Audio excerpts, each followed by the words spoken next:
1 week ago, my wife and I moved into a gated community called Bravero. One of those cut-out paradises with an aesthetic so vivid in photos, yet anemic in reality. After living there for 2 days, we moved to a hotel, and this will be our home for the foreseeable future. We just need to sell the property and find a new one. Anything, anywhere. Far from Bravero. That's the only requirement. The nefarious nature of that place only became apparent once the street's rule had been broken. No laughing after dark. "Honey?" called, chuckling. "What?" my wife replied from the other room. "Get in here and see this," I said. Rowan strolled into the lobby with a beam on her face, still intoxicated by our new home. She rubbed a loving hand down my back, tracing the curvature of my spine. "What's got you smirking, Owen?" she asked. "This," I said, proudly displaying the leaflet that I'd found on the doormat. Rowan leaned forwards and read it alongside me. "Dear Owen and Rowan, this is Irene from the Bravero HOA. Welcome to day 1 of your new life in this safe, vibrant community. You've already met Gordon, our resident security guard. You'll know that safety is of the utmost importance to us, and the vibrancy of this community is apparent, but it extends beyond superb landscaping and house-proud homeowner. It is the people who make this street vibrant.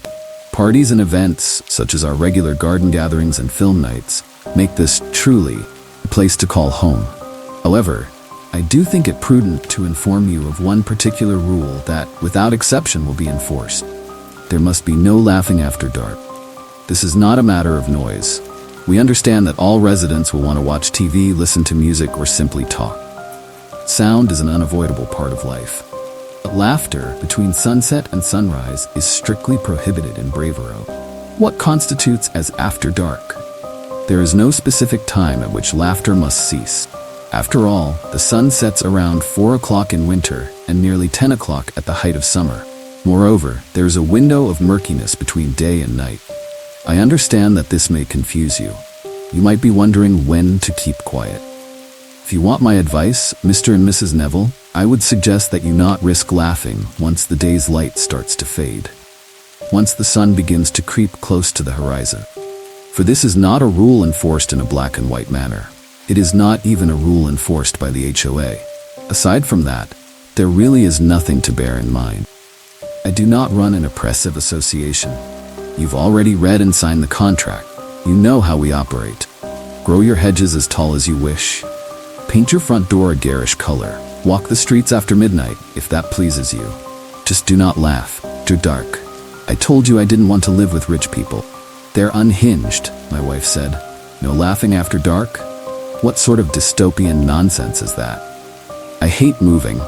There's always something the estate agent fails to mention. Some catch with every too-good-to-be-true property. Sighed. Sure, there was the broken dishwasher in the first place, busted taps in the second place, the oven that fell loose in the third place. Issues that the agents and homeowners should have mentioned, Rowan said. But I thought we were past all of that, Owen. I thought buying a house at such a sickening price meant that we'd be able to forego absurd problems. I know, I nodded. And this is worse than any of the issues in our old houses, because we won't even be able to fix the problem, Rowan pointed out. Of course we will.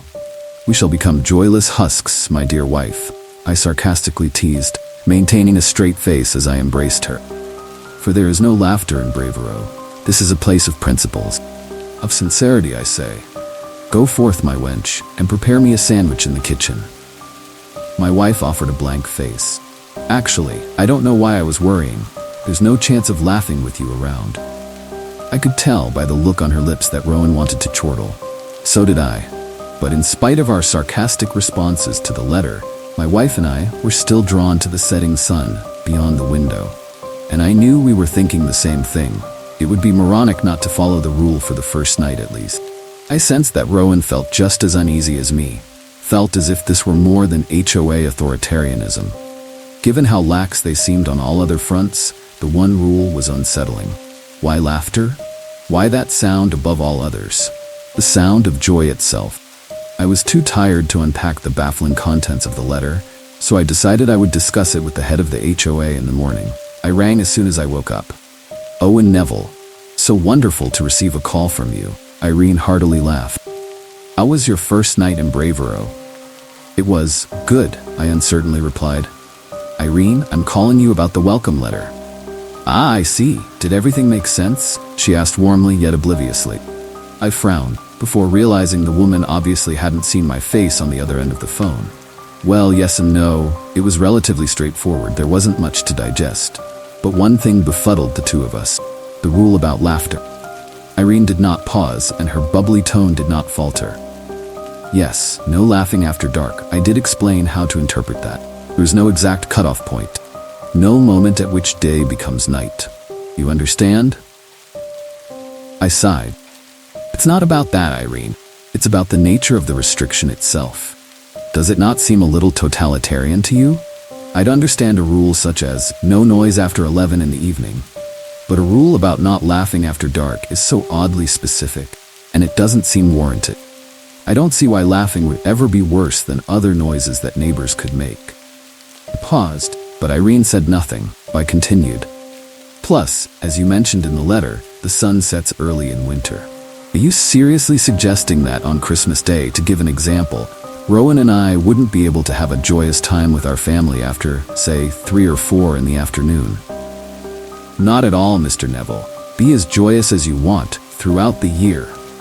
Irene gasped, as if horrified that I would suggest something so preposterous. I'm only saying that you wouldn't be able to laugh after dark. Not until the sun rises once more. Grumbled. I have to say I'm more than frustrated to be learning of this rule after finalizing the contract. Did you not talk to the letting agent about Bravero's HOA before purchasing the property, Mr. Neville? Irene asked. Yes, I spat. I signed your association's agreement, and there was no mention of this rule. I know that because I read it again this morning, so this isn't legally enforceable. You're absolutely right, Mr. Neville. It isn't legally enforceable, Irene said. I huffed irritably. Right, so, did I mention anything about a possible breach of our contract? Irene interrupted. Did I mention anything about the consequence of breaking the rule? Did I mention, for example, anything about seizing the property should you not comply? Well, no. What's the point of making a rule that you wouldn't be able to enforce? As I mentioned in the letter, Mr. Neville, I'm not the one who enforces it, Irene replied, before lowering her volume. The HOA didn't make the rule. We simply inform. I see, I muttered through clenched teeth, tiring of the cheery busybody. So, what would be the consequence of my wife or I deciding to laugh after dark? For the first time in our entire conversation, Irene fell silent, hesitated for a moment. Longer than a moment, in fact. It was her only sign of humanity throughout the call. The only sign that she was more than a pre-programmed series of chipper, dismissive statements. This is a spectacular neighborhood, Mr. Neville, Irene solemnly said. The 50 residents of Bravero lead happy lives, and I hope you and Rowan join them. I truly do. But we have all had to sacrifice something for such peace, such security from the outside world. And that something is laughter, Mr. Neville. Only during those dark hours of the day. That's not an answer, Irene, I said. What would be the consequence? I wish you'd known the few poor souls who found out. Irene replied coldly. If you had, you wouldn't be asking questions. You'd not dare to laugh ever again. The curt woman, whose jolly demeanor had entirely dissipated, abruptly ended the call, and I was left sitting in my study for the rest of the day, ignoring messages from my boss and coworkers, not only refusing to work but refusing to move. That may seem a little extreme, but you'd understand my reaction if you'd overheard that call. If you'd lived on the street of Bravero for a mere 2 days, as my wife and I did, because we certainly didn't stay after what happened on the second night. I was stirred from my trance, which must have lasted hours, around 9 in the evening. Rowan had finally returned home from another late night at the hospital, and the slam of the front door seemed to finally bolt my frozen body from its paralysis. Still, the sudden return to reality didn't make me feel any better about the call with Irene. I didn't dismiss the rule as the overbearing control of a tyrannical association. No, I believed the old woman. I believed that something awful would happen if we were to laugh. I had no idea what that something might be, but I'm no fool. I wasn't going to wait for an answer. I didn't want an answer. I wanted my wife and I to sell our home. I wanted us to buy a hotel for a night and figure everything else out after that. Owen? Rowan called.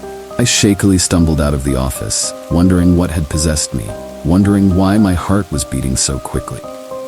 Irene's just a power-hungry socialite, I told myself. You should hire a lawyer. Talk about this arbitrary rule which wasn't included in the agreement. That was what the rational part of my brain said. However, the irrational part of my brain, the part steered by my sick gut, told me to ignore logic, ignore reason, and listen to that ever-present dread in my heart.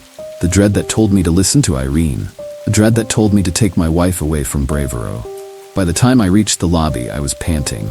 Sweetie, My eyes widened when I saw that Rowan wasn't alone. Her colleague Joanne was standing beside her. My wife's friend wore a smile on her face. Sorry, it's been a wild day, Rowan sighed, walking over to me and planting a kiss on my cheek. I'm just going to lend Jo one of my dresses. She's got a fun night out planned for tomorrow. I'll be out of your hair in a jiffy, Owen, Joanne promised. I followed my wife upstairs and started whispering. Honey, I said, I talked to Irene. Something is very wrong with this place. What do you mean? My wife replied as we reached the upstairs landing. Did you tell her that the HOA didn't mention a noise rule in the agreement we signed? Yes, I said. She admitted that it isn't an official rule. Nothing that could be legally enforced. Good, Rowan smiled. Case closed, sweetheart. No, I shook my head. It isn't closed. She told me that the rule is enforced by, well, she didn't say who enforces it. She just said some really disturbing things, Rowan. Said that others had learnt the consequence the hard way. She was giving me a warning or a threat. My wife frowned. Should we find an attorney? This isn't right. This bullying tactic, it must breach our contract or some law. We can fix all of that later, I said. Right now, I want to get out of here. What? Rowan asked. Sweetie, we just moved into this place.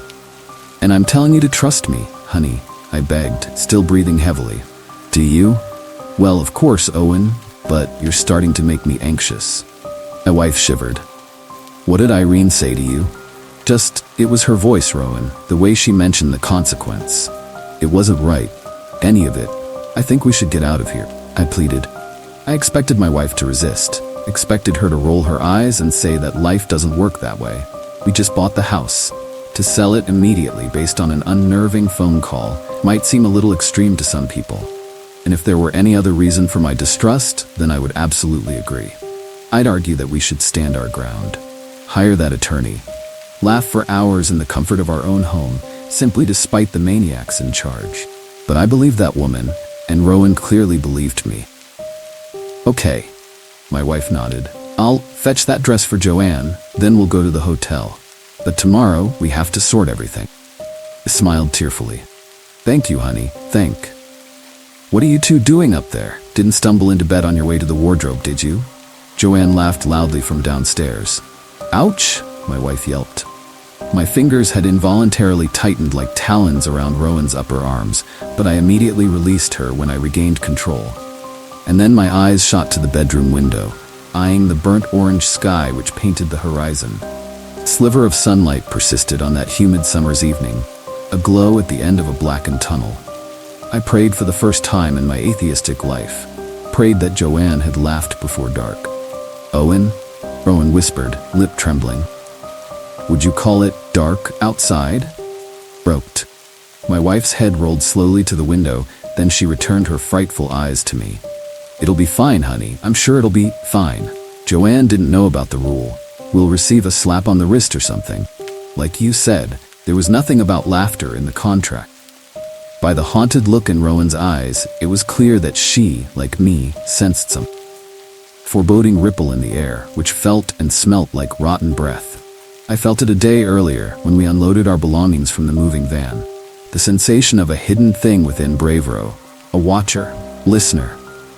Hello, Joanne called again, chuckling. Won't she stop? I mumbled, clutching clumps of my hair. Come on, Rowan whimpered, clumsily plucking a blue gingham dress from the rack. She'll take this, leave, and then we'll leave too. Okay? I nodded, stepping in front of my wife and taking the dress from her. Then we walked across the landing, like weary prisoners on death row.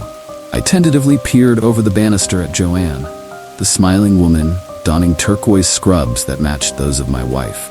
I was frustrated and terrified, in equal measure, by the innocence of Rowan's friend, the ignorance. Problem wasn't simply that Jo hadn't read the letter. It was that she clearly didn't feel what Rowan and I felt. Though my wife and I had been jubilant on that first day in our new home, our property had been pre-furnished with a weighty blanket of darkness. Something I'd read in Rowan's eyes, and I'm sure she must have read it in mine. "You took your time?" Joanne giggled, piercing my heart with fright for the third time. It tickled me, seeing you run upstairs after her. "Did Rowan need your fashion tips, Owen?" "Something like that," whispered, hurriedly handing the dress to my wife's friend. "Are you okay back there, Rowan?" Joanne smiled, peering at my wife, timidly stepped out from behind me. "Come over shy all of a sudden? Now I'm starting to think you coy lovers really did get up to something." "Ah, to be young again. Anyway, thank you very much, sweetheart. You're an absolute lifesaver. In this dress I'm sure to catch the eye of." Joanne was interrupted, not by knocking on the door, not by the disappearance of lights in the house, not by any ominous sign I expected. She was interrupted by her own spontaneous choking, seemingly prompted by nothing. "Joanne?" Rowan gasped, rushing forwards. My wife managed to catch her frightened friend in outstretched arms. Tears swam in Joanne's eyes as her legs buckled, and she gasped for air. Then Rowan started to perform the Heimlich maneuver as snot spilled from Joanne's nostril, and I contended with the terrifying prospect of witnessing somebody die. Several excruciating seconds later, with a slight crunch from Joanne's splintering ribcage, a vile stream of bile released from the back of her throat. And in the mess, which spread in a festering pool on the floor, there floated a crumpled piece of paper.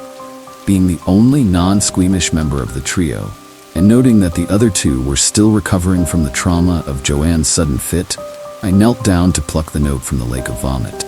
Bore neat, printed lines of text in a minute font. After I scraped a streak of sick away, 2 sentences became legible. "Expulsion notice. Please exit through the basement." I read the note aloud whilst Joanne continued to splutter, and my wife eyed me disbelievingly. So I read the note again, and again. Joanne looked twice as perplexed as Rowan. I understood their reactions, of course. Understood that none of it seemed rational. We did not have an explanation for the note's mysterious arrival. Joanne hadn't swallowed the slip of paper. It had simply emerged at the top of her throat, corking her trachea. Not in an attempt to end her, clearly, given the note's second sentence. "Please exit through the basement," but we didn't immediately obey. Joanne screamed as she flung the front door open. It revealed not the front porch, the kitchen, and the back door of the house opened onto the front entryway. Windows opened onto the interiors of various other rooms throughout the house. This was the case not only for Joanne, but for Rowan and me too. We were all doomed to the same fate. Trapped in a looping house, far from the real world, the horror of our predicament became unavoidable. We had one option. What happens if we do as it says? If we exit through the basement? My wife whispered, "What is happening?" Joanne wailed, barely registering anything. I shakily answered, "You laughed, Joanne." "What? What are you saying?" The woman shrieked tearfully, snot still staining her face. "How did that appear in my throat? I don't."